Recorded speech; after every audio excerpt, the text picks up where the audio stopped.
Quem veio antes de você? Somos todos formados por tanta gente, tantos povos. Você sente eles aí dentro? Sente que eles percorrem seu sangue? Consegue ouvir esse sangue correndo por tuas veias? Dentro nem sempre é perto. Você sente o lugar onde você tá? É escuro ou claro? Tá quente ou tá frio? Tá ventando ou nem tem entrada de ar? Tem barulho ou faz silêncio? Qual é o cheiro? Somos tudo que nos rodeia. Nos retroalimentamos. Como tratamos dentro e como tratamos fora, esse movimento dialoga. Somos o antes, o depois, o presente. O bem viver é sobre agora e sobre os agoras dos nossos descendentes.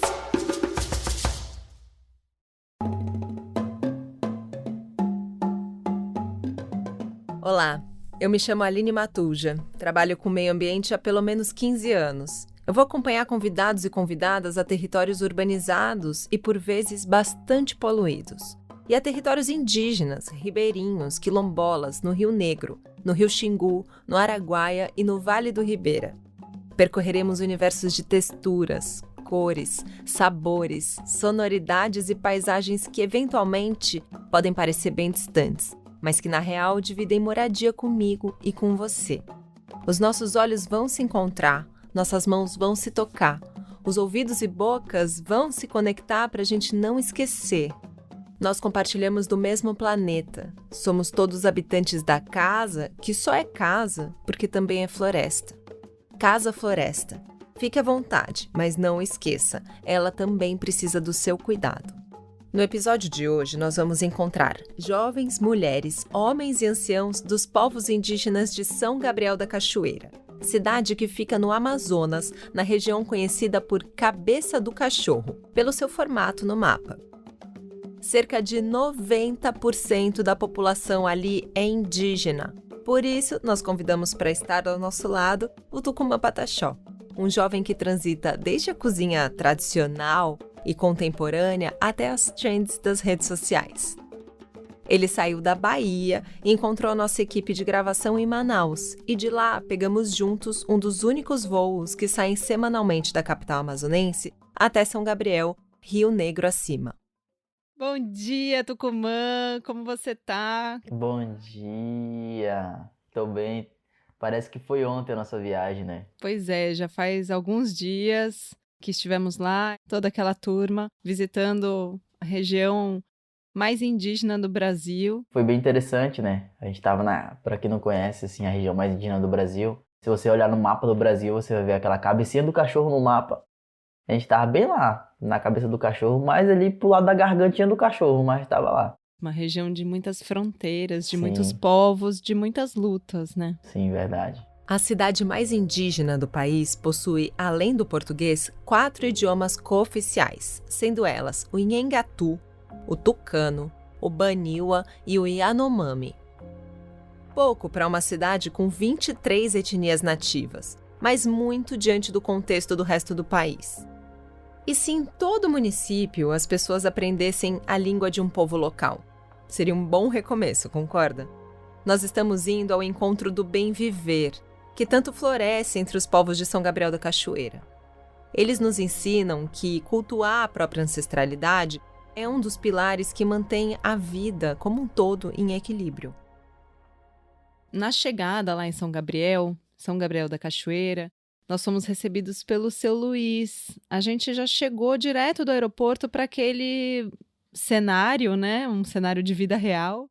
Recebidos por um mestre da Maloca de Taquatiara Mirim. Aqui melhor dizer que eu sou cacique do Maloca, não me engana, eu sou mestre de Maloca.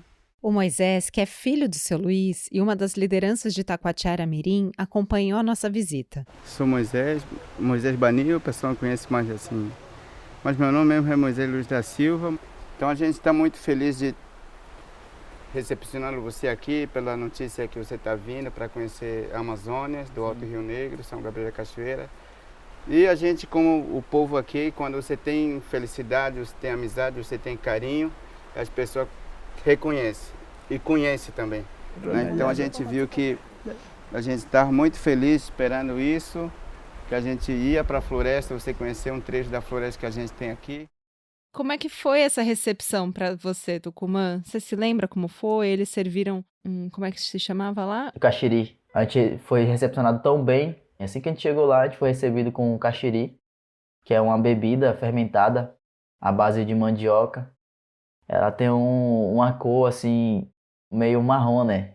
E é bem forte, viu? Ela é bem forte. Assim. Mas foi muito interessante, porque cada povo tem a sua forma de recepcionar o seu visitante, né? E eles falaram, não, essa aqui é a nossa forma de recepcionar os nossos visitantes, os nossos parentes, quem tá chegando aqui é tomando caxiri. Então, eles iam passando de pessoa em pessoa, primeiro davam uma cuia com o caxiri para uma pessoa, e depois aquela pessoa terminar de tomar, tinha que passar para outra pessoa. Não era uma cuia para cada visitante, não, tinha essa troca da cuia, assim, um passando pro outro, que é uma troca de energia que funciona para eles também. Então, tem todo um significado, já começou daí, né? No meu modo de ver, um modo de sentir aquele ambiente, já começou sendo de uma forma tão boa. Eles deram uma lição pra gente sobre expectativa, né? Porque eles tinham expectativa e pediram muito pra floresta um dia de sol. E chovia muito, chovia torrencialmente. Quando a gente pensava em sair, começava a chover.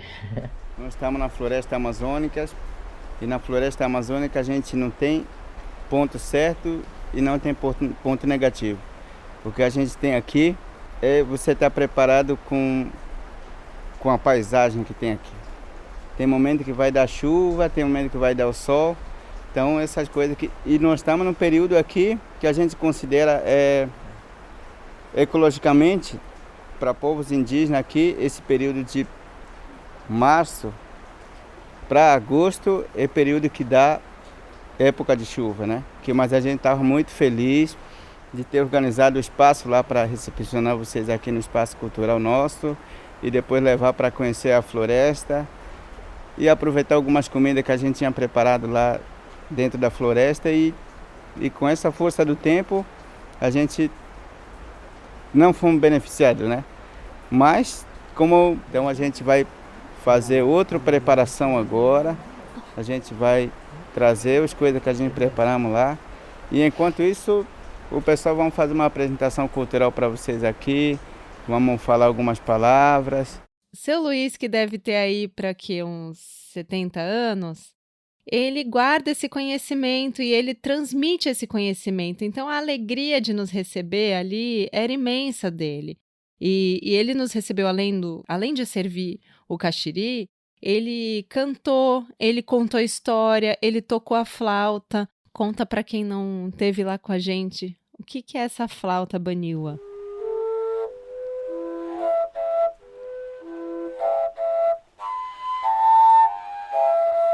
Cara, a flauta é incrível, né? Ela tem cerca de 1,5 m, uma flauta, pensei, muito grande.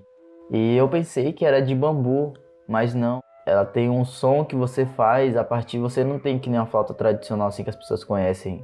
Na flauta baniwa, você faz o som a partir do seu sopro. Vai trazendo um som diferente, uma nota diferente, uma batida diferente.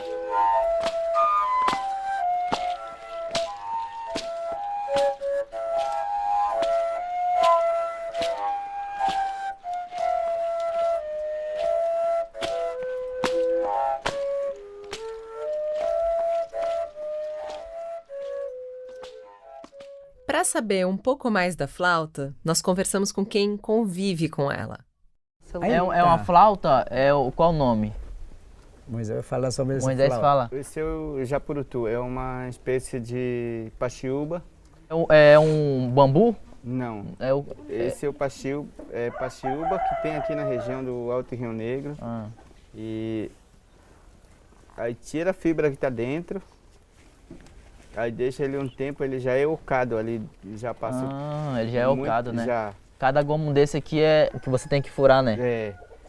Não tem. Não tem não? Ele já é ocado, já é direto ele já? já é ocado direto. Ah, Olha, não é que nem o bambu, ele então. para as pessoas que estão escutando agora, no caso, tentar passar um detalhe, né? Não, Detalhamento ele já assim. é ocado como que é aqui. Ele é aberto. Ele direto já é aqui, aberto. Já é aberto. Por isso que ele deixa ele 3 meses de preparo também. Ele é da altura de uma pessoa, da altura quase. de Ele é o quê? pessoa. 1,5 m? Ele tem 1,5 m. É 1,5 m, né? É 1,5 m, né? É 1,5 m.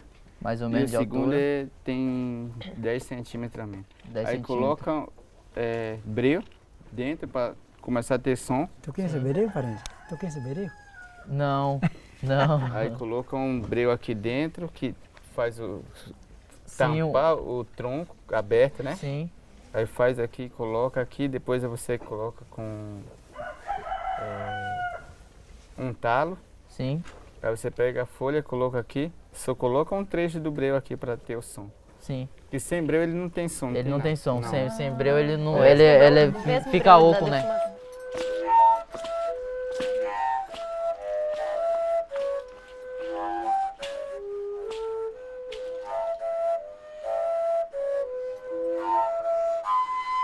A flauta japurutu não é um mero objeto, é um instrumento nos dois significados que essa palavra carrega, o musical e o ferramental. Ela tem um processo especial na confecção como um pedido dos espíritos da natureza. Faz parte de um ritual milenar chamado da bucuri, que é parte do sistema agrícola do Rio Negro e é considerado patrimônio cultural brasileiro. Sendo assim, ela é um elemento sonoro crucial para que sejam agregados conhecimentos oriundos das narrativas de criação da humanidade e outras perspectivas das cosmogonias locais. Já que de cara encontramos com essa artesania que é a flauta japurutu, vamos aproveitar o embalo para falar sobre artesanato, prática realmente tradicional da maioria dos povos desse território brasileiro pluriétnico, além de fonte de renda para muitas comunidades, inclusive as do Rio Negro. Vem comigo conhecer a Casa de Produtos Indígenas do Rio Negro, a Uariró, que também funciona como uma marca coletiva para os produtores locais comercializarem e difundirem suas culturas. Então, bom dia a todos. É um prazer recebê-lo aqui na Casa de Produtos, né, do Rio Negro. Eu acho que foi nessa viagem que eu finalmente entendi a importância da arte indígena, né, do fazer, né? Acho que o nome artesanato até às vezes reduz o nosso entendimento sobre o que são essas peças, essas ferramentas, esses objetos cheios de significado. Uma casa que recebe visitas e essas visitas são os artesanatos. Então, assim, uma loja para você ir comprar e ir embora, que nem outras lojas, né? Sem conhecer o que você está adquirindo. Então, assim, é uma casa que você vai, você escuta, você aprende e você leva algo para casa que tem um significado, que não é só um artesanato, não é só uma peça, não. Você está levando um objeto sagrado, você está levando uma parte de um povo com você. Um significado milenar, né, de uma Sim. cultura que está muito integrada ao ambiente que vive, né? E acho que você que é indígena pode me dizer melhor como é que o artesanato, como é que a arte dessas 23 etnias que está presente na Uariró ajuda a manter a floresta em pé? É uma relação de respeito, uma relação de respeito a todo momento. A floresta, ela está em pé porque é respeitada, porque ela é sagrada para os povos indígenas. Se fosse em qualquer outro lugar, a floresta seria vista como só um material para ser utilizado e descartado. Mas para os povos indígenas, quanto mais floresta em pé, mais material sagrado a gente tem. E não é ela no chão que vai trazer os nossos artesanatos. Não, pelo contrário. Estando em pé, estando conservada, estando protegida, e aí sim que a gente vai ter uma arte bem feita, uma arte com a licença da natureza a todo momento para poder utilizar dela da melhor forma.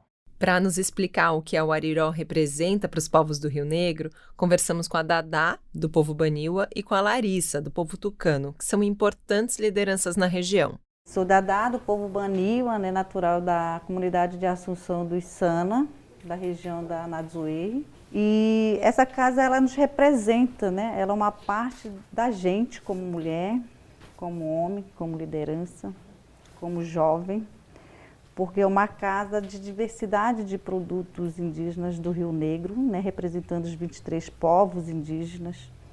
São artesanatos confeccionados com muito carinho, né, que ali também representa a língua, representa a identidade, né? Então é uma casa assim bem rica, né, de diversidade cultural. E é muito importante que as pessoas venham conhecer, né, os nossos produtos, porque muitas pessoas também que nos visitam não conhecem, né? Então cada peça que está aqui dentro da Wariró, ela tem sua origem, né? Ela tem o processo de confecção, né? Ela tem importância para cada povo, né? E os grafismos também. Os grafismos significam muita coisa, tanto nas cerâmicas, tanto nas confecções feitas de fibras de arumã, nos colares, na cestaria Yanomami. Sou Larissa Duarte, indígena do povo tucano. Atualmente sou uma das coordenadoras do Departamento das Mulheres dentro da FUIRN. Só para vocês saberem, FOIRN significa Federação das Organizações Indígenas do Rio Negro, que representa os povos que vivem aqui nessa região. A gente não conhece todo o território, mas um pouco a gente conhece através do artesanato já, a expressão de uma mulher, a expressão de um homem, a expressão de uma jovem, eles se expressam através desses artesanatos. Para a gente é um significado muito forte no sentido cultural, vamos dizer assim. Desde a gente usa esse tipo de artesanato, são expostos aqui nesses espaços no nosso dia a dia. No nosso trabalho da comunidade, assim, da roça, na cozinha, né, para servir aos visitantes. Antigamente a gente não dava presente, né? A gente trocava conhecimento com os outros povos, por exemplo. Se eu casasse com Baniwa, por exemplo, o meu povo oferecia uma técnica para esse povo e esse povo também oferecia outra técnica através de artesanato, através desse trabalho. Assim a gente foi se multiplicando, se espalhando. Então, um pouquinho disso se expressa aqui nesse espaço de Wariró, que atualmente também é um sustento nosso, né, das mulheres, dos homens. Eles vendem um artesanato para se sustentar, manter. É uma renda extra, vamos dizer assim. A gente vive de roça, de pesca, de caça. Então, mas para comprar alguma coisa para os nossos filhos, como materiais escolares, como roupa, com alguma coisa do tipo. Pois é, cada peça carrega uma história, um pedacinho da artesã, do seu povo, da sua ancestralidade. É um universo todinho que toma forma em cestarias, bancos, vasilhames, joias. E sabe qual outra manifestação cultural tradicional que também é central para a gente entender a força dos povos que habitam a bacia do Rio Negro? A culinária. E aí a gente teve a oportunidade de estar com uma pessoa que dedica a vida dela à cozinha e especialmente à culinária do Alto Rio Negro. Então, acho que a gente pode falar desse banquete da Dona Brás e continuar passeando lá pela nossa viagem. Bom, a Dona Brás é uma pessoa incrível. Se você que está ouvindo não conhece, vale explicar quem é a Dona Brase.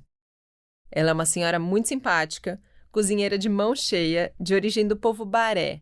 Há anos ela encanta chefes renomados do mundo todo com a sua culinária amazônica inesquecível. Cada garfada num prato dela é um verdadeiro mergulho nos saberes e sabores do Rio Negro.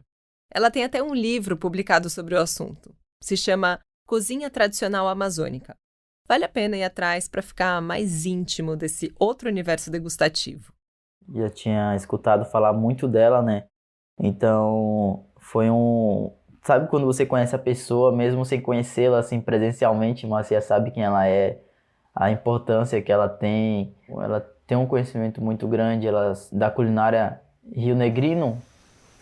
Eu sou Dona Brás, eu sou Josefa Gonçalves de Andrade, meu nome. Dona Brás é coisa de mamãe. Nossas mães sempre botam um apelido na gente, né? E todo mundo me conheceu como Dona Brás e ficou. Eu vim lá do Alto Rio Negro. Nosso sítio fica perto da fronteira de Cucuí. 15 minutos para Cucuí, lá do nosso sítio. De lá que eu nasci, me criei um pouco. Eu sou um pouco nômade, um pouco vivi aqui, um pouco ali. Passei minha infância por Manaus, estudei por lá. Quando já era moça, já voltei E aí, dona Braz, a senhora podia contar um pouquinho do que tem de culinária rionegrina aqui em cima da mesa?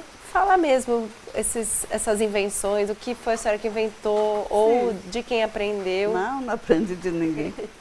Eu tenho o meu cardápio, as meninas conhecem, o meu cardápio é desse tamanho. Você tem que passar o ano aqui para comer tudo, até chegar no final. É imenso. Esse aqui é o tucupi com saúva, que eu chamo vinagrete de formiga. Aqui é o peixe no forno, com um toque de limão e azeite. Qual é esse peixe, dona Braz? É o filhote, a piraíba.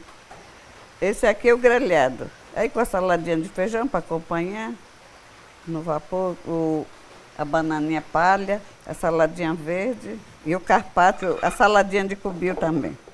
Saúva é um tipo de formiga, para quem não está familiarizado, uma verdadeira iguaria nas mesas indígenas rionegrinas. E por falar em formiga, não foi só com a dona Brase que a gente trocou figurinhas sobre gastronomia, não. Também conhecemos o paladar daquelas terras quando visitamos a feira da Associação Tuiuca, na companhia da Florinda, uma liderança feminina desse povo.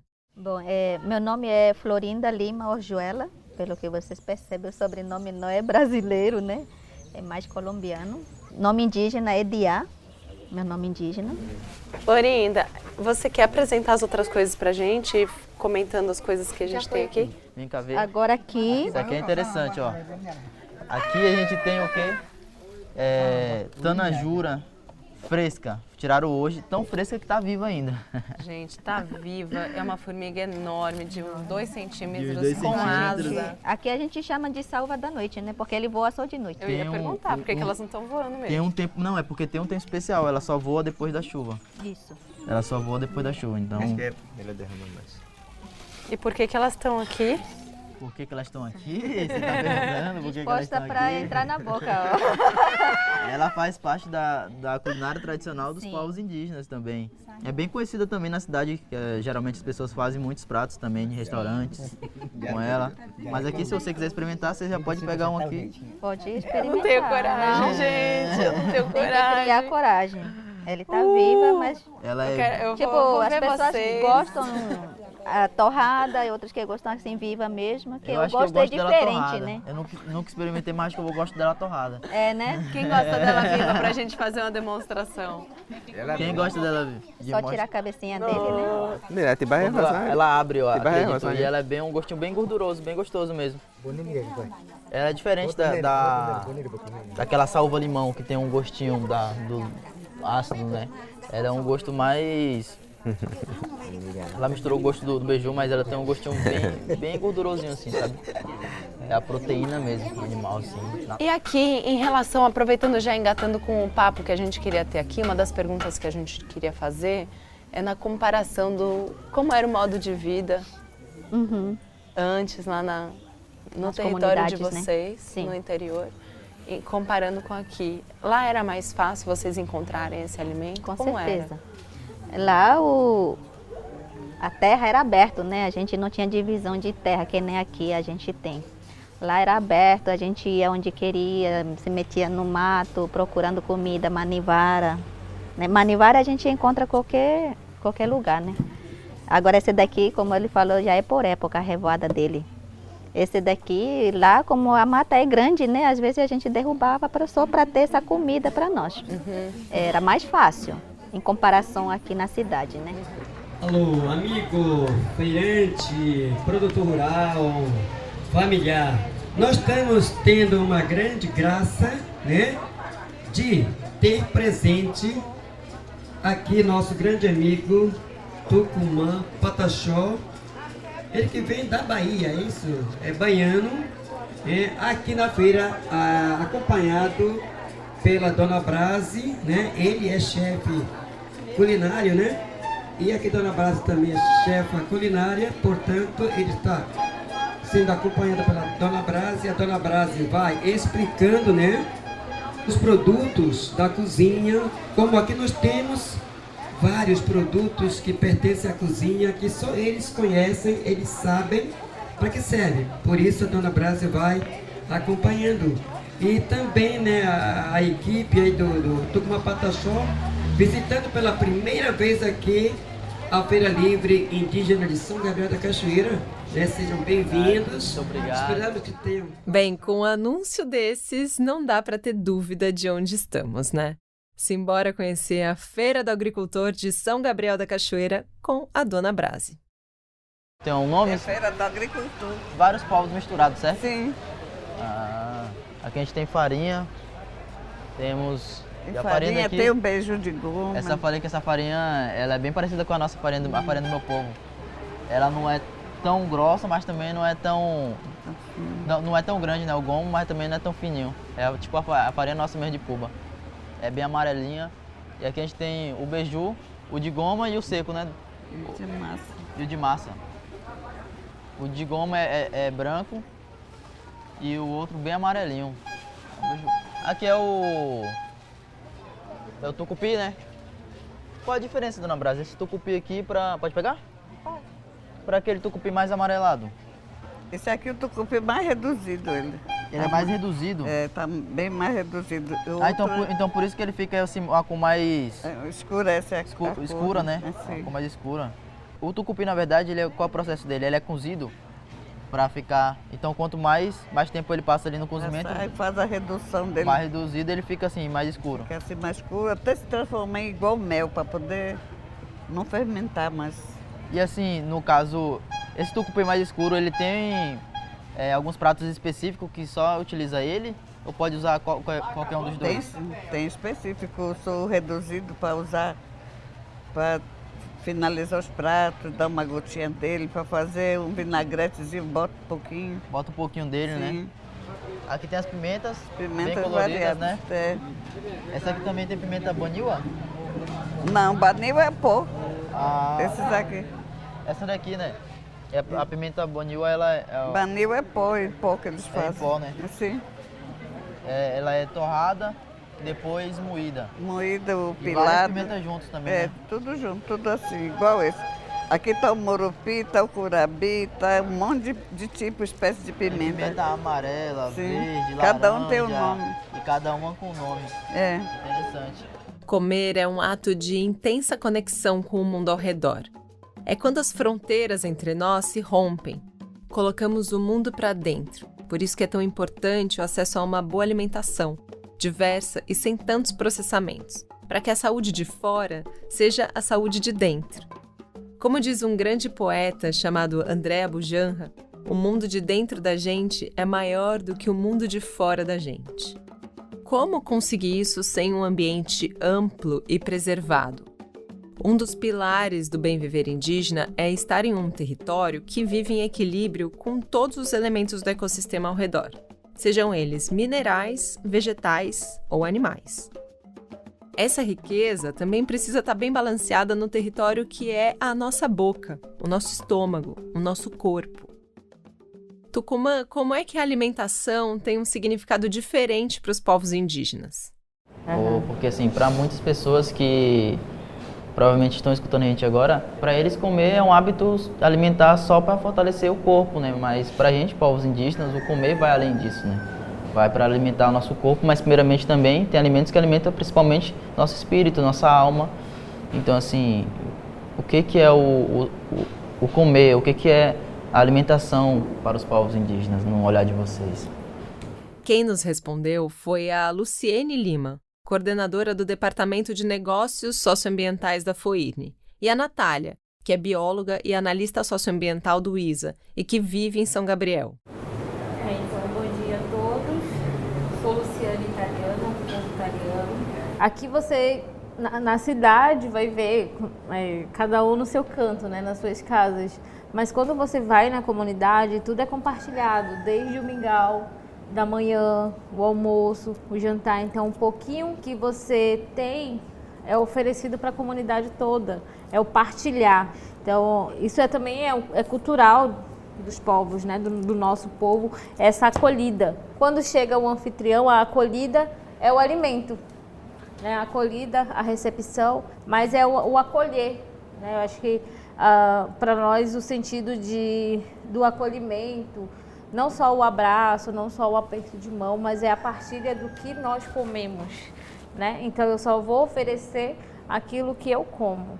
aquilo que eu trago comigo, né? Isso é interessante ver os tipos de alimento, né? Esse cuidado do comer, né? Os períodos pré-benzimentos, pré-iniciação, tem as dietas, tem os cuidados de alguém doente. Então, esses alimentos refletem no corpo, né? No espírito, enfim, tem toda uma relação mais profunda. Não é só, né? A gente vê, por exemplo, como você mesmo disse, o alimento, por exemplo, antes do ritual, né? Antes do ritual você tem que comer determinados alimentos, você não pode comer nada com sal, não pode comer nada com muito doce, não pode comer carne gordurosa, tem carne de caça que você não pode estar comendo também. Então tem uma dieta rigorosa para poder seguir, para seu corpo e sua alma estar alimentada para aquele ritual. Porque se você foge daquilo, ou o ritual não vai valer a pena, não vai ter um significado, você vai ter quebrado, né, o ritual, ou você vai sentir dor. Dona Brase, Florinda, Luciene e Natália, em momentos diferentes da nossa visita, nos ajudaram a construir uma reflexão sobre a importância da alimentação, que também é espiritual, tanto quanto os artesanatos rionegrinos ou a flauta japurutu. Bom, se a autodeterminação começa pela boca, como disse uma vez Eduardo Galeano, temos um bom começo para nutrir o bem viver que buscamos nessa visita. Diversidade dentro e fora. E aí tudo fez sentido, né, Tucumã? Como é que foi para você estar naquele lugar? Lá eles trazem uma agricultura que não precisa ter um espaço muito grande para você plantar. O que acontece? Você planta dentro da floresta. Então a gente pôde conhecer isso quando a gente estava caminhando. A gente pôde ver isso, eles mostrando a todo momento. Olha, tem um plantio de abacaxi. E a gente olhava assim, não via um lugar que nem as pessoas falam, tipo, aberto. Não, tava entre as árvores o plantio de abacaxi deles. Tinha árvores muito grandes e o plantio de abacaxi em espaços bem entre as árvores ali. Ou seja, era uma forma de proteger aquele ambiente e de utilizar ele da melhor forma sem agredir. E isso é incrível, né? Depois desse pequeno desvio, vamos voltar lá para o nosso primeiro dia de viagem, quando fomos tão bem recebidos por seu Luiz e Moisés. Lembra? O papo seguiu enquanto andávamos e conhecíamos lugares da floresta que fazem parte da manutenção da agricultura local.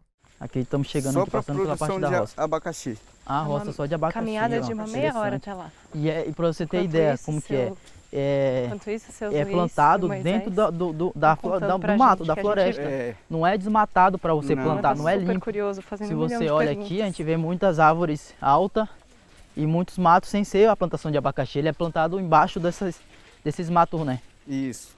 Ele não precisa ser desmatado que nem muitas grandes fazendas fazem, grandes produtores fazem. Mas aí vocês tiram alimentos da floresta também ou usa mais agricultura, roça? A gente tira da floresta e da agricultura.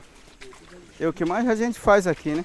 A gente está num dos lugares onde a Amazônia é mais preservada, né, Moisés? Isso, aqui é bastante preservada. Toda a região aqui do Alto Rio Negro, São Gabriel da Cachoeira, tudo quase, você não vê uma área assim totalmente desmatada. Sim, sim. Então ela é bem preservada. E pessoa que é uma coisa que assim as pessoas, parte cultural, então, eles fazem uma roça. Por exemplo, se você observa essa parte aqui, há alguns anos esse aqui já foi roça. Aí a pessoa passa a usar outra roça. Depois que termina de usar a roça por aqui, vai voltar quando já está esse daqui, volta a usar esse do mesmo jeito, vai usar passa 3 anos aqui. Para poder crescer, né? Crescer. Aí vai esperar que ela também recuperar mais 3 anos, 4 anos, e volta, deixa ele recuperar e ele continua a usar aquele de novo. Então não tem aquela coisa de matar, não, aqui vai derrubando, matando. Não tem. Então chegamos na Maloca de Itacoatiara Mirim, que é o centro cultural multiétnico da cidade mais indígena do Brasil. Estou muito feliz de trazer vocês aqui para a área da comunidade, como a gente preserva a nossa natureza e como a gente vive aqui. Então, quando as pessoas chegam, sempre que a pessoa chega da nossa casa, a gente apresenta a nossa casa, mostra a casa e a gente deixa a pessoa morar na nossa casa e até o tempo que ela precisar. Então, aqui, quando vocês vierem, vocês são bem-vindos aqui. E você está vendo como a gente preserva a nossa natureza aqui, é quintal da comunidade e é onde a gente preserva a nossa área. Acho que isso, mas eu fico muito feliz com vocês estarem aqui. Por isso que eu estou trazendo para vocês verem como que é, para conhecer também a área. Tucumã, fala pra gente o que você sentiu. O que é essa maloca, amigo? Para quem não está entendendo, é uma casa de morada, uma casa de recepção para quem está chegando também de outras comunidades e uma casa de ritual. Então, é como se toda a comunidade morasse, vivesse no mesmo ambiente. A minha sensação ao chegar na Maloca foi de teletransporte total para um outro universo. Casa inteiramente feita de palha, de fibras naturais, muito protegida, né, da chuva, do calor. Ali dentro a sensação térmica era muito gostosa, aquele pé direito altíssimo. Sim, eles podem explicar pra gente que tradicionalmente tem as entradas, né? As entradas em época de ritual, os homens entram por um lugar e as mulheres entram por outro. E são tamanhos diferentes também. E dentro da maloca tem a divisão. A maloca é a casa deles. Lá tem as partes separadas para cada coisa, como se fosse a divisão de uma casa, né? Tem a parte para cozinhar, para moquear o peixe, que eu achei super interessante. No canto da maloca, por exemplo, no canto da maloca direito, é a parte de moquear o peixe. Tinha o espaço separado para poder recepcionar os visitantes. Tinha um espaço separado para poder dormir. Então, assim, isso tudo dentro de um ambiente só. E foi bem interessante, né? Porque aqui no meu povo a gente tem um espaço já, cada espaço para cada coisa, né? Aqui a gente tem um espaço para fazer o nosso ritual, que é um kijeme, que é uma oca também separado. Tem a nossa casa, que já é mais reservada também. Tem a cozinha também, que já é de outro canto, que geralmente é a cozinha comunitária, dentro das comunidades, onde todo mundo vai para poder preparar junto o alimento. Então lá eu pude ver que eles faziam tudo em um ambiente só. Então era tudo muito acolhedor. Você poderia ver tudo o que estava acontecendo assim ao seu redor. Além de Itacoatiara-Mirim, São Gabriel da Cachoeira tem outras malocas muito especiais, como a da Federação das Organizações Indígenas do Rio Negro, a FOIRNE. Lá nós tivemos um papo sobre a importância de lugares como esse. Se vocês me permitirem, podia começar com uma pergunta para vocês sobre o que é uma maloca, no sentido mais amplo. O que representa para vocês uma maloca? Quem nos explica é o Juvencio. Eu me chamo Juvencio Cardoso, sou professor da etnia Banil. Eu sou liderança ao mesmo tempo da organização Banil Curipaco e minha profissão é professor, formado em física e recentemente também para o lado acadêmico concluí o mestrado em ciências ambientais. Ela tem importância fundamental no contexto atual, né? O espaço, né? A casa que a gente chama hoje de Casa do Saber, estamos nesse espaço aqui, que é a Casa do Saber da FOIRNE, que representa a importância dela no nosso território. Aqui no espaço da FOIRNE ela representa isso também, a importância que ela tem, né, para nós, no nosso mundo indígena, né, do Rio Negro. É um espaço, né, que podemos chamar de casa. Mas também, como o Dagoberto falou, todo elemento que compõe a maloca, vem da natureza, né? Então, sobretudo, a natureza também é a nossa casa, né? O que a gente vê visualmente, mas para o lado dos conhecedores, especialistas, né, da cosmologia indígena, eles dizem também que está ligado a outras casas, né? A outras moradas. Os animais têm suas casas específicas, os peixes têm suas casas específicas. E nós também temos essa, né, que representa a nossa casa. Então tudo está interligado um com o outro, né? Por isso é que na sabedoria indígena existe essa importância de respeitar a casa, né, um do outro, né? Nós com os animais, nós com os peixes, nós com o resto que nos circunda, né? Então, e hoje, né, ela representa isso para nós, né? Principalmente no espaço de fortalecimento, né, das nossas práticas tradicionais, né, das narrativas, das culturas, da dança, né, principalmente, e que tem a ver com esse todo o processo de manejo do território, de monitoramento, né, atualmente de monitoramento das mudanças ambientais e climáticas que estão ocorrendo na nossa região. Tabas, coas, ocas, malocas. Para além do conceito e da palavra aldeia, que é europeia e jesuítica, as comunidades indígenas tradicionais têm como lugares de morada uma ancestralidade que não se restringe apenas aos seus antecessores humanos. O conceito de humano, inclusive, veio de Caravela, com os colonizadores. Manter-nos no centro de tudo, até no plano espiritual, não nos aproxima do bem viver, que tem como pilar cultuar quem veio antes. Tem um detalhe muito importante sobre como fomos recebidos nessa maloca. Nós sentamos em bancos tradicionais tucano. Caso você nunca tenha visto um, vale a pesquisa. E para quem está em São Paulo, é possível vê-los pessoalmente no Museu da Cultura dos Povos Indígenas. Essas artesanias são centrais para a cosmovisão tucano, como nos explicou o Dagoberto. O nome, né? É Dagoberto Lima Azevedo, né? Que eu recebi da igreja, né? Nome do batismo da igreja. Tradicional é Suegê, né? Na língua tucano, né? Suegê. Suegê. S-U-E-G-U cortado. Suegê. Minha formação, né? Nas coisas dos brancos, né? Da área de filosofia, né? Minha formação, né? De graduação. E mestrado em antropologia e doutorado em antropologia, né? Atualmente estou trabalhando no ISA, né? Como assessor, né? Projeto de AIMA, né? Agente Indígena de Manejo Ambiental. Né? A gente vai sentar nesses bancos, né? É o banco de conhecimento que foi usado desde do ser primordial, né? Ele sentou nesse banco, né? E arrumou como banco de conhecimento, banco de sabedoria, banco de intuição de conhecimento, né? Para criar o mundo. Eles que sentam nesses bancos, né? Para conversar, transmitir conhecimento, compartilhar, socializar os conhecimentos e projetar o que eles vão trabalhar, né? Como que eles vão fazer gestão de território, né? Isso que ele senta nesse banco para pensar conjuntamente com seus companheiros, né? De conhecimentos, né? Para gestão de conhecimentos, né? Então, eu trouxe, né, esse modelo de diálogo, espaço de compartilhamento de conhecimentos, de uso desses bancos, né, para nós sentar e pensar, né, como que eles aguentam horas conversando esses conhecimentos, para a gente sentir, né, de fato, para que serve, né, para que é esse banco, né, esse banco de conhecimento, de sabedoria, né, da ciência da floresta. E seu Luiz, que é uma pessoa que guarda o conhecimento arquitetônico mesmo e de construção dessas malocas que vêm sido resgatadas ali na região por um histórico de terem sido destruídas no início do século.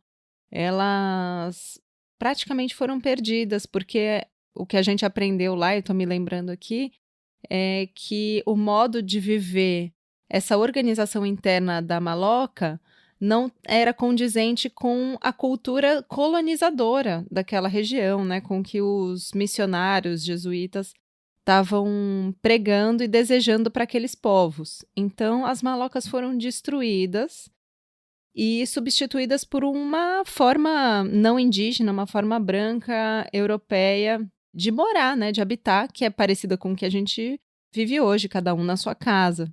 Então, a partir de 1903, específica na minha região, que é afluente do rio Içana, Ayari, lá se tinha em torno de 27 malocas, né? Que eram aldeias pequenas e tinham essas estruturas lá.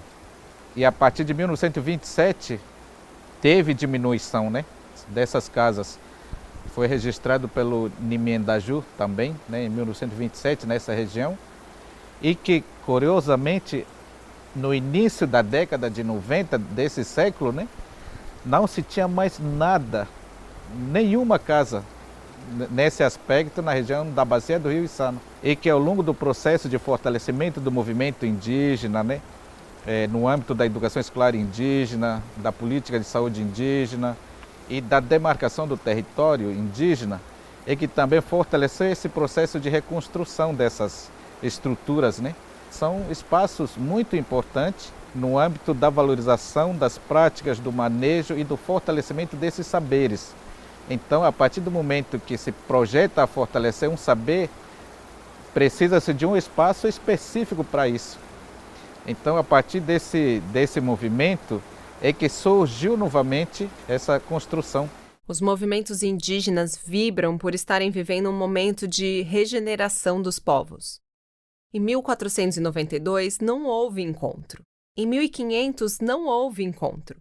A proposta das populações nativas é conviver e coexistir, acabar com os desencontros gerados pelas colonizações. Então, no passado, as escolas que foram coordenadas pelos não indígenas, hoje, diretores de escola são professores indígenas, são da própria comunidade, são da própria região. Então, existe esse processo evolutivo em que os indígenas passaram a tomar, né, esses postos de coordenação de trabalho. No que ele falou do fortalecimento da língua, né, aqui na região do Alto Rio Negro existem 23 povos, né? São 23 etnias, falantes de 18 línguas faladas, né? E somente ainda 4 são línguas cooficiais do município. Também nesse avanço, né, ele falou que a gente tinha medo de falar as nossas línguas e hoje é uma política municipal. Nós podemos usar a nossa língua, né? E aproveitando que, por exemplo, este ano é Ano Internacional das Línguas, algumas línguas serão documentadas, por exemplo, né, de como é que a gente utiliza isso nos espaços, né, de tomada de decisão, nos espaços da igreja, no espaço da cotidiana da comunidade, né? Então, é um movimento assim que eu, em particular, considero que a gente está avançando aos poucos, né, conquistando esses espaços, né, em que nós próprios indígenas estamos retomando o nosso sistema de governança que foi destruída. E hoje a gente, através do conhecimento da academia, dos conhecedores locais, estamos reconstruindo esse universo, né? Aliás, esse multiverso que constrói-se a um eixo universal, vamos dizer assim, né, no mundo indígena. A neurociência tem hipóteses de que os deuses que a gente cultua são, na verdade, ancestrais distantes, com os quais perdemos a relação direta. E por isso cria-se essa dimensão divina. Para essa estruturação espiritual, que às vezes se transforma em religião, tudo só foi possível ser compartilhado por causa da oralidade, ou seja, a palavra carrega história, memória, são as veias que carregam o sangue dos nossos antecessores. Na Bíblia Católica, por exemplo, o Evangelho de João abre com "No princípio era o Verbo". E para muitos povos nativos, a palavra é a boca de um formigueiro que representa profundidades. A palavra, principalmente a falada, é a paradoxal manutenção dos mundos que aqui habitam desde antes. Como diz a grande escritora potiguara Graça Graúna, eu tenho um colar de muitas histórias e diferentes etnias. Como valorizar os saberes e as ciências passadas pelos que nos antecederam, sem deixar os conhecimentos acadêmicos desvalorizarem esse repasse popular e valioso? O bem viver é sobre equilíbrio. Vamos conhecer agora uma prática que tem unido esses dois universos. Tem aqui no nosso roteiro uma sigla que eu já escutei ela hoje de manhã e eu queria pedir para o Zenildo falar mais uma vez o que é um AIMã. Então, a sigla AIMã, né? Agente Indígena de Manejo Ambiental. Pesquisadores também, várias pautas envolvidas, né? Saúde, alimentação, recursos da floresta, meio ambiente. Tudo isso engloba a sigla AIMã, né? Que a gente tem um papel importante de estar na nossa aldeia, trabalhando, fazendo as pesquisas, fazendo as entrevistas sobre o ciclo anual, né? E a gente tem o papel principal assim de monitoramento ambiental e climático. No projeto são cerca de 50 agentes indígenas de manejo ambiental, os AIMAs. Juvencio e Rosivaldo nos contam um pouquinho mais.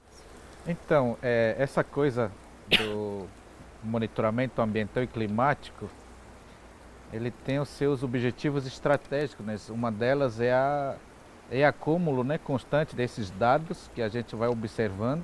Tem diários, caderno, né, diários onde a gente anota, né, as observações.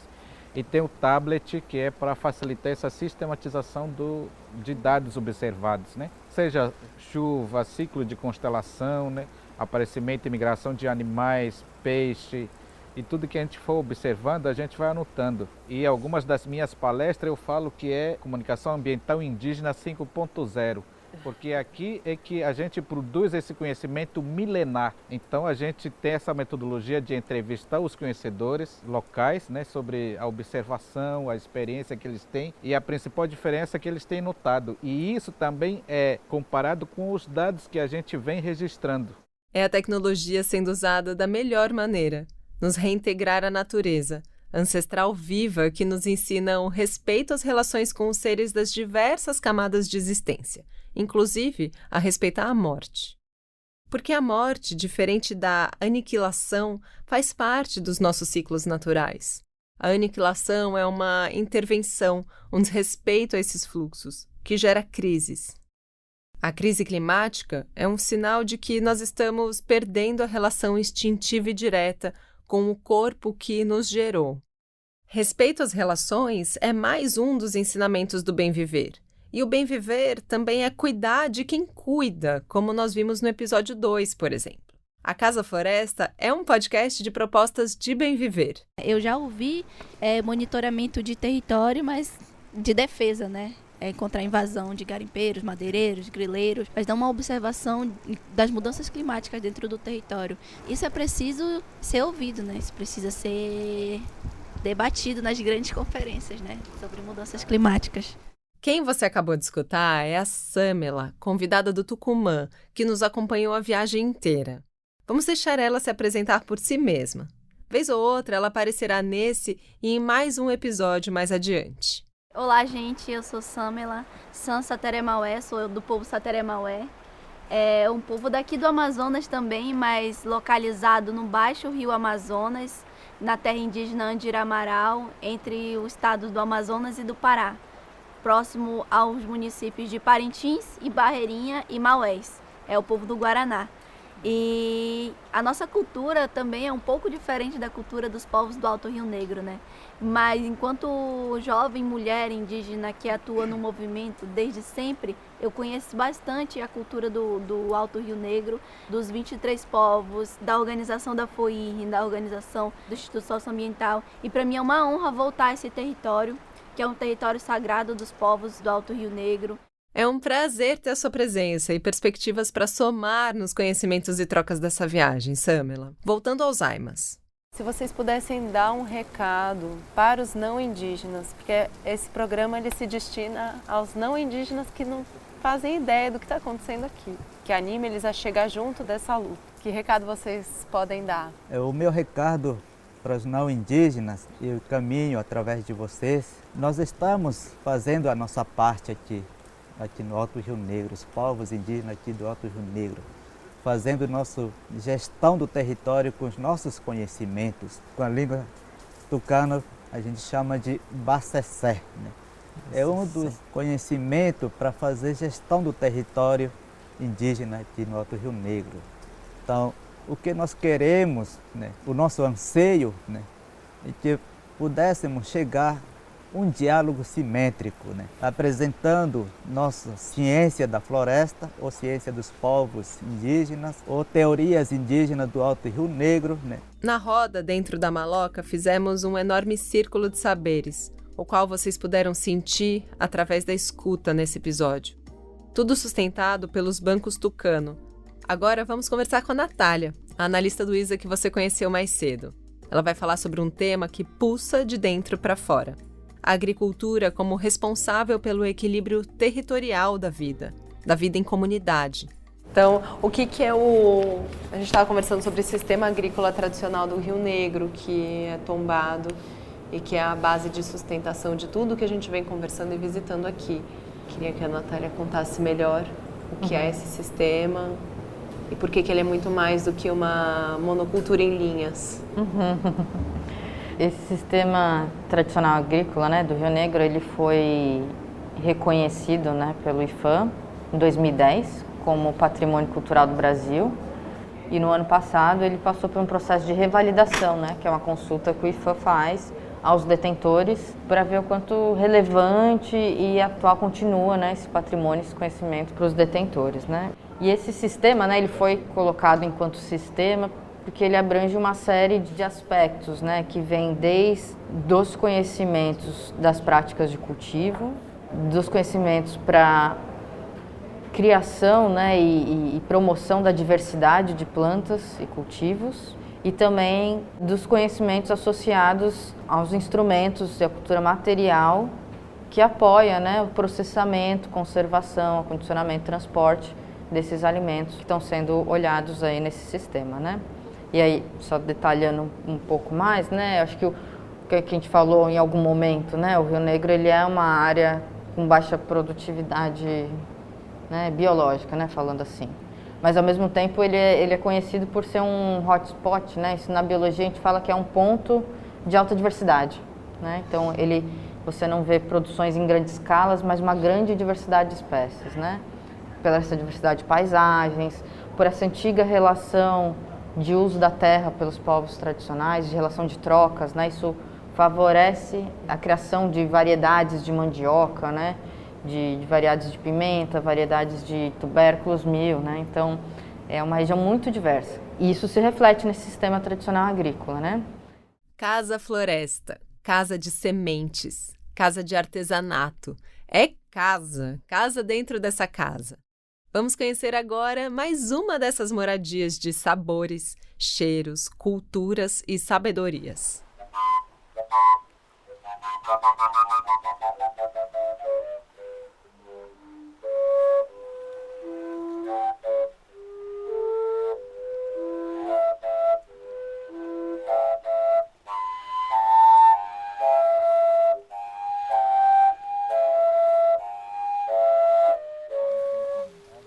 O nosso grupo está caminhando aqui em direção a uma casinha de sonho que está ali pousada num visual de serra lá no fundo, floresta amazônica, muitas palmeiras, muitas plantas da agrobiodiversidade, né, dessa diversidade alimentar baniwa, que é muito do que a gente veio conhecer aqui. E essa casa é uma casa diferente de todas as outras que eu já visitei na vida, é uma casa de pimenta. Quem nos conduz é André Baniwa, importante liderança do Alto Rio Negro. Ele é um professor, escritor e ativista indígena brasileiro. Um Baniwa que representa o próprio povo com um importante legado na construção de uma educação diferenciada para povos indígenas. A história do projeto da pimenta está relacionada com a arte Baniwa, que é a produção de cestaria de Arumã. E a gente trabalhou desde 96 e a gente foi desenvolvendo ideia, a gente criou a marca em 99 e a gente lançou ela em São Paulo no ano 2000, quando o Brasil completava 500 anos, e virou uma atividade de geração de renda para os homens, né? Porque cestarias é feito pelos homens e as mulheres que usam, no caso, né? Balaio. E as mulheres, elas foram fazendo observação e reflexão, eu acho, a gente não percebia isso, né? E as mulheres sempre ajudaram os maridos para confeccionar cestarias, mas o poder de decisão política de o que comprar era do homem, né? E as mulheres tinham outras demandas, que é as coisas das mulheres, da cozinha, das filhas, dos filhos, né? Elas falaram assim, ó, a gente está gostando de cestaria de Arumã, mas a gente não está tendo poder de decisão de compra com dinheiro. A gente não quer ralhar os homens, vamos dizer assim, né? Só que a gente quer ter o nosso próprio e que a gente pudesse decidir o que comprar com o dinheiro da renda, porque viria em nosso nome, no nosso nome. Né? A gente achou que era pimenta, porque é o que cada mulher tinha. É. E a gente fez outro encontro ainda. Eu não sei se no mesmo ano, não sei direito, no ano seguinte, aí a gente pediu para trazer pimenta. O que elas tivessem de pimenta, eu ia carregar para a oficina lá em São José. Como não poderia faltar, a Nazária, representando as mulheres responsáveis pelo projeto da Pimenta Baniwa. Ela contou um pouco dessa história pra gente. Boa tarde, meu nome é Nazária Andrade Montenegro, sou da etnia Baniwa. Eu vim lá da comunidade de Ucuí Cachoeira, que é a última comunidade do Rio Içana, do Rio Aiari, que é a afluente do Rio Içana. Eu moro quase já na fronteira. E também faço parte do movimento das mulheres, né? No trabalho, faço trabalho com as crianças também. E comecei um pouco a participar como ceramista, Na minha visão como produtora, como outras mulheres também, a gente teve observado algumas mudanças. Como não tinha esse projeto, a gente plantava sempre, né?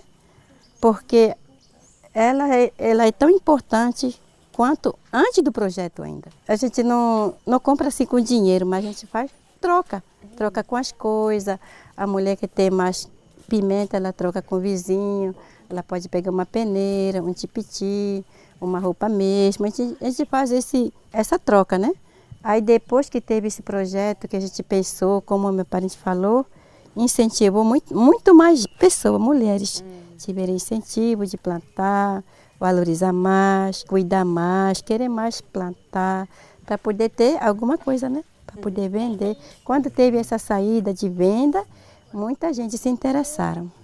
Muita gente, muitas mulheres. A nossa casa de pimenta começou com pouquinha coisa, aí quando estava bem, já tinha saída, muitas mulheres já estavam incluídas, né? Queria te escutar enquanto chefe que você é, gastrônomo. O que você achou do modo de fazer, da cadeia de produção da pimenta banil, e o que você acha dela estar presente em prateleiras de supermercados de cidades tão distantes de São Gabriel da Cachoeira? A importância que traz, né?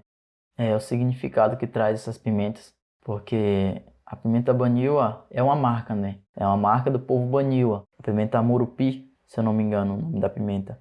Então, assim, o povo baniwa é conhecido como povo da pimenta. Eles utilizam pimenta desde o ritual à beleza. Então, a utilização das pimentas baniwas dentro dos pratos traz um significado que eu já venho falando há muito tempo, né? Que a alimentação para os povos indígenas não é só um alimento para o corpo, mas sim um alimento para a alma, para o espírito, um alimento espiritual. A gente veio ver a produção de pimenta agora, aqui na comunidade Amado. A Júlia e a Dona Nazária estão ali, colhendo e experimentando pimenta. Eu vou chegar junto para perguntar. Dona Nazária, explica pra gente o que é esse jardim, por favor. Esse jardim é uma jardineira de pimenta, os pezinhos de pimenta. Geralmente, algumas mulheres plantam umas pés de pimenta assim perto de casa, do lado, ou na roça, na terra, na roça nova. Elas são plantadas quando são semeados os pés pequenininhos assim. Mas podem ser replantar, né? Uns pés assim já grandes assim, quando elas veem que já estão para secar, elas podem mudar por um lugar. Aí elas podem ser mais adubadas, colocar mais adubo, colocar terra queimada, o resto de mandioca mesmo. Faz bem a pimenteira. A gente ouviu uma história que quando a mulher casa e ela vai para uma outra comunidade, que ela leva a pimenta dela. Como que é? Como que é isso? Explica pra gente. Geralmente quando uma mulher casa, vai para outra comunidade, vai formar outra família. A mulher que vai com outra família, né? Ela vai conviver a vida dela na outra família. Quando ela chega lá recente, ela não tem quase nada assim da família dela. Aí ao passar do tempo, que o marido vai derrubar a roça, já vai começar a abrir roça nova, ela já vai começar a plantar, ela vai precisar. Porque a pimenta é uma planta que acompanha a maniva, que finada minha mãe contava isso. Não pode faltar pimenta. Toda vez que tem roça tem que ter pé de pimenta. Em qualquer cantinho tem que ter pé de pimenta. Isso é normal para povo baniwa. A pimenta ela é muito importante na nossa vida. Ela serve de proteção, como ele acabou de falar. Ela serve para nós indígenas, ela serve como se fosse assim, de uma maquiagem, né? Para fazer uma mulher bonita, ter mais uma aparência bonita. Ela serve muito para isso. Então, o que ele colocou agora tem que a pessoa usa a pimenta assim bem nova assim, né?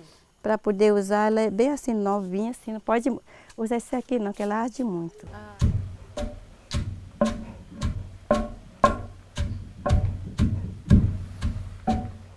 hoje? Tá. Você escreveu o que está acontecendo, está sendo um cheiro.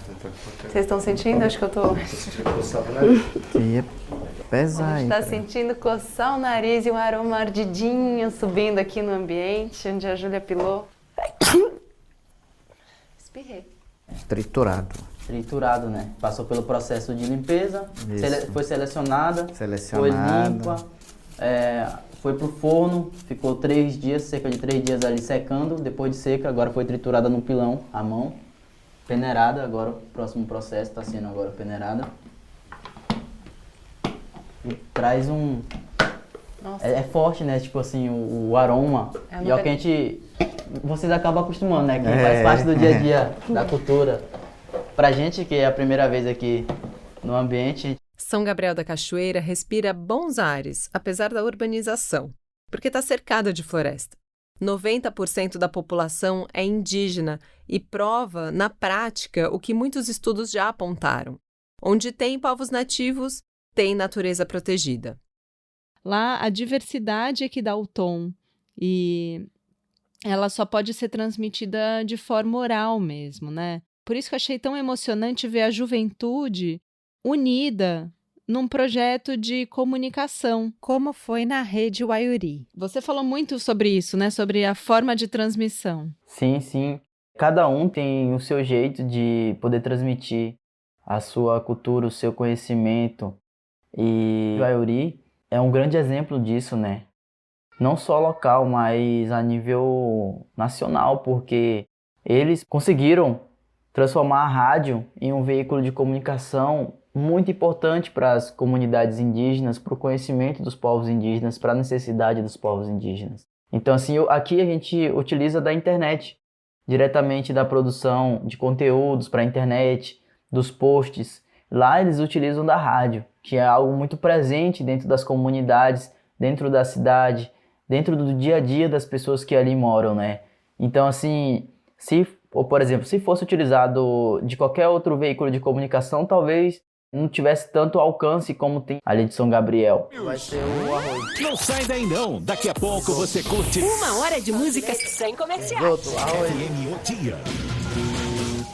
Em Parintins, 1 atrações locais e 3 atrações nacionais. DJ Tubarão com muito funk. Versão do molejo. E fundo de quintal. Segundo lote, já venda no site ingressofly.com ou em todas as lojas via Uno. Oferecimento Hotel Trip by Winda, na Torquato Tapajós, Tarumã. Água mineral Iara, pura água de... Essa celebração tem como objetivo incentivar o hábito das visitas e apreciação desses locais, não? Porque, olha...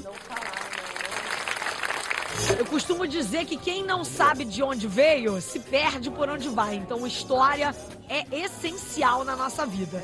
Por isso eu tô querendo saber, né? Olá, ouvintes da Rádio FM O Dia. Tá entrando no ar mais uma edição aqui do nosso programa de rádio Papo da Maloca, que vai ao ar toda quarta-feira, das 10 ao meio-dia, aqui na Rádio FM O Dia, no município mais indígena do Brasil, São Gabriel da Cachoeira. E hoje temos aí participações especiais aqui no nosso programa de rádio Papo da Maloca, e a gente vai estar batendo um papo especial e legal aqui com os nossos convidados, que temos aqui, que é o Tucumã Pataxó. E também temos aí a presença aqui da Samara Sateremaué, que também é uma influência indígena, é uma jovem, né, é apresentadora, artesã, ativista, colunista e comunicadora indígena e vai estar aqui com a gente. Muito bom, sensacional! Esses áudios que vocês acabaram de ouvir são trechos do programa Papo de Maloca, promovido pela Rede Waiuri, de comunicadores indígenas. Bora conhecer agora um pouquinho de quem faz ele acontecer. Ayuntimaçã. Tudo bem? Olá, bom dia. Então, eu sou a Cláudia Ferraz, sou do povo Wanano, mais conhecido como Cóteria, né? Somos da água. Acho que é por isso que está chovendo hoje, né? Sou do povo Wanano. Tipo, se for falar o significado da palavra Waiuri, que é na língua Nhangatu, né? Que significa trabalho coletivo, né? A Rede Waiuri. Então, é uma rede de comunicadores indígenas que fazem trabalhos coletivos na produção, né, de comunicação relacionada ao nosso podcast Waiuri, que traz todas as vozes, todas as notícias dos 23 povos indígenas. Como a gente tem 5 coordenadorias regionais aqui na região e cada região tem o nosso comunicador que estão lá na base, Então é um meio de a gente fortalecer a comunicação indígena aqui da região do Rio Negro. Quais as principais pautas que vocês levantam dentro dos territórios? Quais são as principais notícias que eles trazem? Então, as temáticas que a gente aborda no nosso podcast, no programa de rádio, a gente conversa sempre como a rede ela é vinculada à Federação das Organizações Indígenas, o que está acontecendo agora relacionado ao movimento indígena, o que a gente precisa levar para o nosso podcast, programa de rádio e informar para os nossos comunicadores. Daí a gente joga no grupão do WhatsApp, ou senão eles também mandam, né?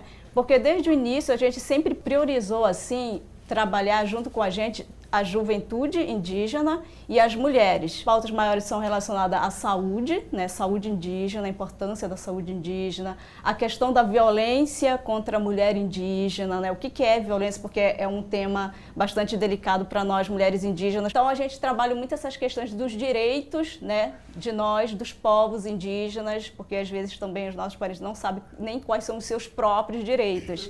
E a gente tenta falar com eles. A gente utiliza muito a língua materna. E agora, nesse cenário atual, com tantas ameaças e ataques relacionados aos povos indígenas, a gente sempre fica conectado de tudo que está acontecendo lá em Brasília, os movimentos indígenas, né? Quantos comunicadores são? Tanto que da base, quanto os que vocês têm apoio fora da base também? Eu acredito que a gente é 8 comunicadores que a gente tem aqui na sede. Agora aí, nas comunidades em si, somando, são 55 comunicadores. Agora, só não posso dizer que, já me perguntaram, né? Assim, Cláudia, desses 55 comunicadores, quantos são mulher e quantos são homem? Aí, se for dizer isso, assim, mulheres, como eu falei para vocês, agora que elas estão começando a entrar. Sim. São pouquíssimas mulheres. E tanto quando tem essas reuniões, a maioria só é homem. No caso, as oficinas que vocês fazem, como que são? Ele me falou também que estava fazendo oficina, depois veio para a rede. Aí, no caso, é oficina de capacitação? Isso, é uma oficina de capacitação, assim, porque a primeira formação foi em 2017, né? Quando a gente estava formando a rede Waiuri de comunicadores, que ela começou apenas com 18 comunicadores no início, né? Aí, depois daí, a gente foi fazendo oficinas de capacitações. Em toda primeiro encontro que a gente tinha, a gente perguntava o que eles queriam aprender. Sabe, pra gente, a gente lança convite. Por exemplo, o Rosivaldo, ele se destacou porque ele é um AIMA, né? Ele é um agente indígena de manejo ambiental, então ele cuida dessas questões das mudanças climáticas, acompanha tudo isso e faz um trabalho já há um tempão na região dele. Então, como ele se destaca como AIMA e produz já alguns áudios para os podcasts e tudo mais relacionado ao que ele trabalha, e ele se interessou de se ingressar para a Rede Waiuri para cada vez mais, digamos assim, divulgar o trabalho que ele faz na região dele. Eu acho muito interessante a gente fazer, né, e trabalhar, porque a gente faz as anotações no tablet, no ODK, no aplicativo, as observações diárias do cotidiano, tudo que acontece ali, as mudanças climáticas, do meio ambiente, né, o nível do rio, as estações, tudo isso a gente vai salvando, anotando. E também faço podcast, gravo áudio e mando também. Ela perguntou, né, que se a gente faz esses áudios chegarem aos lugares mais distantes.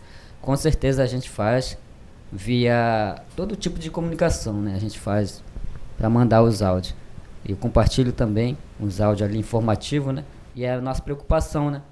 A gente perder as roças, a gente chama aqui na roça, o nosso plantio, que se a gente perder totalmente prejudica a vida da natureza, a nossa própria vida humana também. E eu achei muito legal, lembrando do que a Célia Chacriabá sempre fala, né, de vamos aldear a política, demarcar as telas. Eles estão realmente aldeando e demarcando as frequências sonoras ali em São Gabriel da Cachoeira. Tem o formato de programa de rádio, mas o conteúdo é todo muito indígena e múltiplo, né, dessas múltiplas etnias que estão lá. E depois o programa é editado e fica nas plataformas de áudio como podcast Waiuri, não só como formato tradicional. Como é que foi para você ser recebido? Eu nunca tinha ido na rádio para poder falar e tudo mais. É tanto que eu falei assim, eu tô meio nervoso aqui, parece que... E as meninas lá falando... Sem travar, sem medo. E a gente lá, não, nossa, como vocês falam tão bem, parece que não vai errar. É algo até comum pra mim, assim, eu me sinto bem gravando um vídeo, por exemplo. Mas uma rádio, você tem que, assim como um podcast, você tem que passar as expressões para as pessoas que estão escutando, né? Tem que passar aquilo que você tá sentindo, você tá transmitindo ali através da sua voz. Então aquilo ali era novo pra mim. E foi incrível, foi incrível. O bem viver tem princípios básicos e nós passamos por alguns deles nesse episódio de hoje. Morar junto a ecossistemas completos, culto à ancestralidade, o respeito às relações, à coletividade e ao território. Por último ainda, temos a inclusão como estrutura para uma vida digna e plena. As comunidades indígenas se relacionam com o mundo ao redor em completude. Incluem os mundos não indígenas nas próprias vidas. E os mundos não indígenas fazem isso de forma simétrica? Como é que temos incluído os mundos nativos ao nosso lado? Me parece que a gente prefere fingir que eles não existem, ao invés de ouvirmos o que eles têm a nos dizer. Vamos nos despedindo. Juvencio e Rosivaldo vão dando as últimas palavras. Então, agradecendo aos nossos ouvintes, né, programa Casa Floresta, de que temos que nos considerar seres vivos como um todo. Todos nós dependemos do oxigênio, todos nós dependemos da floresta, todos nós temos a nossa casa, e esse sistema complexo é que a gente tem que levar em consideração, sempre tendo essa visão de que toda ação gera reação. Então esse é o princípio, né? Então se nós humanos estamos agindo além da capacidade natural da natureza, é claro que também vai ter algumas reações negativas, impactando as nossas vidas, tanto as nossas casas como ventos fortes que vêm arrastando, né, os telhados das casas pelo mundo afora, né, a extrema cheia, né, a extrema calor também que está acontecendo. Então eu chamo, né, para esse processo de reflexão, para essa construção coletiva do conhecimento necessário para esse novo milênio, né? Então desafios são grandes, não são sistêmicos, e que a comunidade científica precisa ouvir cada vez mais, né, os conhecedores locais, e que nós também possamos ser ouvidos nos espaços de decisão. Então é nesse processo de construção coletiva que nós vamos construir o mundo mais justo, pensando sempre o nosso bem viver como um todo, como um sistema vivo. Muito obrigado. Ano passado, a gente teve 3 roças inundadas totalmente e perdemos ali o nosso plantio, o nosso roçado, as nossas frutas e várias coisas ali que é de suma importância para nós, né? Porque através do meio ambiente, através da roça, através da natureza que a gente tira o nosso sustento, tanto para sustento familiar, tanto para geração de renda. É dali que vem, é da natureza que vem as coisas assim para a nossa família, né? Para a gente se manter, como por exemplo a caça, o peixe, o beiju, a farinha, vem tudo dali da roça. Então você pode só me contar de novo o que aconteceu com as minhocas? Então, a gente vem vendo isso, né? As minhocas sumiram, né? Não sei para onde foram, mas sumiram. E agora a gente está bastante preocupado com essa enchente que vem agora, né? Que está tendo.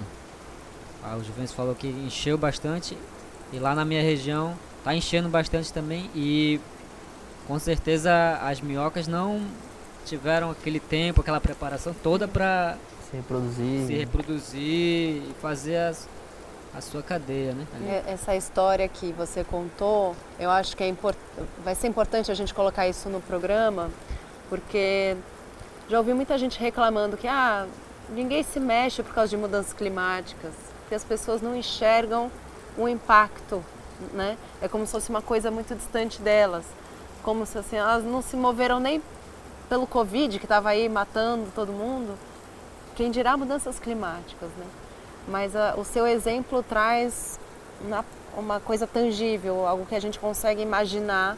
É um exemplo de injustiça climática, né? Porque é justo os povos que estão mantendo a floresta em pé, que é o que a gente precisa para combater as mudanças climáticas, que estão sofrendo primeiro os impactos das mudanças que já estão acontecendo. É necessária que nós, povos indígenas, estejamos no centro, né, desse debate quando se trata em mudanças climáticas, em justiça ambiental, justiça climática. Porque por todas as experiências que a gente ouviu aqui, todas as narrativas, a gente viu que nós, povos indígenas, sofremos todos os dias os impactos das mudanças climáticas e que essas mudanças climáticas são causadas por outras pessoas, por grandes empresas, por grandes líderes mundiais que tomam esses espaços de discussão e de tomada de decisão, mas que não vivem no dia a dia o que a gente passa, que não conhecem sobre bioindicadores, que não conhecem sobre as questões do nosso território. E a gente não vê os povos indígenas nesse centro desses debates, né? A gente vê eles só tomando decisões por nós, eles fechando grandes negócios por nós, mas não querendo ouvir as populações indígenas sobre o que de fato a gente passa dentro dos territórios. E é muito importante que agora eles nos chamem para esse debate, nos chamem para cada dia mais estar discutindo e construindo com eles.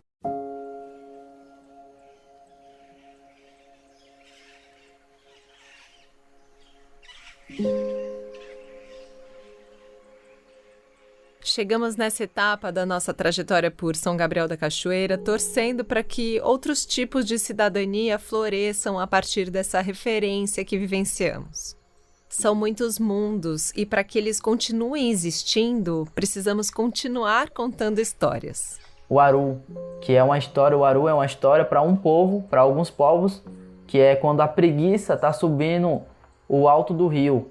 Uma preguiça gigante que eles acreditam que quando a preguiça gigante está subindo, essa época do ano, está subindo o alto rio, está subindo o rio, ela começa a subir pescando, jogando a tarrafa, jogando a rede. Então quando ela puxa a rede, é quando faz chover, quando aquele respingo de água da rede joga para cima e começa a chover na cidade, em São Gabriel e nas cidades vizinhas. Essa época do ano que a preguiça está subindo o rio para poder pescar. E quando ela desce o rio, é quando a chuva para. Então assim, é um significado que praticamente todo mundo de São Gabriel da Cachoeira conhece de forma diferente, mas conhece, né? Essa época do ano de chuva, esse período chuvoso e o porquê acontece esse período chuvoso e também o clima, a vegetação e os rios, o nível do rio e tudo mais. Eu acho assim que eles são bem ligados a essa questão ambiental lá. Tem uma coisa muito bonita que a gente aprendeu com os tuiucas também, que vendem alimentos, inclusive para programas do governo, que é que mesmo quem está na cidade mantém uma relação com o sistema agrícola tradicional. Então, do outro lado do rio, eles têm sítios onde fazem plantios super biodiversos, né? Você tem ali uma agricultura que provém um alimento muito saudável, sem veneno. Eu não tenho lembrança de ter comido tão bem durante uma semana inteira, né? Você comia frutas e legumes e peixes muito frescos. É uma alimentação muito local. Agora, uma pergunta que eu fiquei muito curiosa. Como é que foi para você ser recebido como uma celebridade por parentes de um lugar tão distante do seu? Nossa, é sempre muito novo isso para mim, né? É algo assim que eu tô tentando me acostumar e saber lidar. Mas eu encaro assim como um dia a dia de estar recepcionando um parente em casa, sabe? Para mim sempre é uma felicidade estar recebendo visitas, estar recebendo pessoas novas dentro de casa e tudo mais. Então esse é o momento que eu tô indo para casa deles e eles estão me recebendo também. Então eu vejo como sempre uma grande festa, né? E eu fico impressionado assim porque são tantos povos, né, no Brasil, tanta diversidade, tanta riqueza no formato de cultura. Então, assim, e mesmo assim, com tanta diversidade, eles ainda têm um tempinho para acompanhar o que eu tô produzindo, para acompanhar o que eu tô fazendo. E isso é incrível. Tucumã, muito obrigada, querido, pela sua... Putz, você foi demais, assim. Tenho certeza que nosso episódio vai ficar incrível. Nossa, eu que agradeço muito, muito mesmo. Então, muito obrigado a todas as pessoas envolvidas. Muito obrigado, Aline. Foi incrível. Então, assim, foi uma experiência muito rica, muito inesquecível. Pode acreditar, viu? Espero aí encontrar vocês novamente.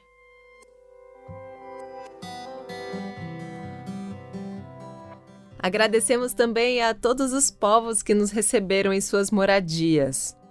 Para muitos povos, o bem viver é sobre agora. Não há o amanhã. É uma sucessão de agoras. Esse momento que você nos escuta contém a vida inteira, o antes e o depois.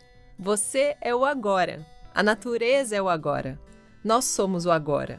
Estamos integrados. O encontro é o que nos forma. Essa temporada do Casa Floresta se desdobra em 6 ramos, todos vindos do mesmo tronco. Caso você tenha nos acompanhado e já tenha passado por outros episódios conosco, curte e compartilha, para que cheguem mais pessoas.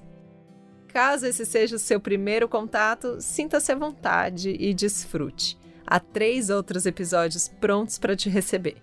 O podcast Casa Floresta é uma realização do Instituto Socioambiental, o ISA. Acompanhe o ISA pelo site www.socioambiental.org ou digitando @socioambiental, tudo junto, pelo Twitter, Instagram e sem o arroba lá no Facebook. O podcast Casa Floresta tem o apoio da Fundação Rainforest, da Noruega.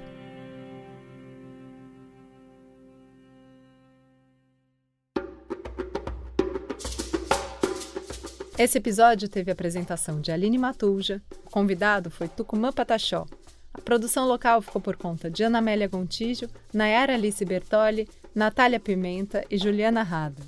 A direção geral é de M.M. Isidoro, o roteiro é do João Nin, M.M. Isidoro, Ariel Gajardo, Bruno Veis, Roberto Almeida e Vitória Martins. Assistente de roteiro, Taline Silva. Edição, Jéssica Correia. Captação no campo, Bruno Agostin e Pedro Hassan. Produção executiva, Guilherme Pinheiro, M.M. Isidoro, Bruno Veis, Roberto Almeida, Ariel Gajardo e Vitória Martins. Produção Ampere, por Guilherme Pinheiro e Ana Maron. Relações Públicas, Agência Lema. Ativação, Wyden Kennedy.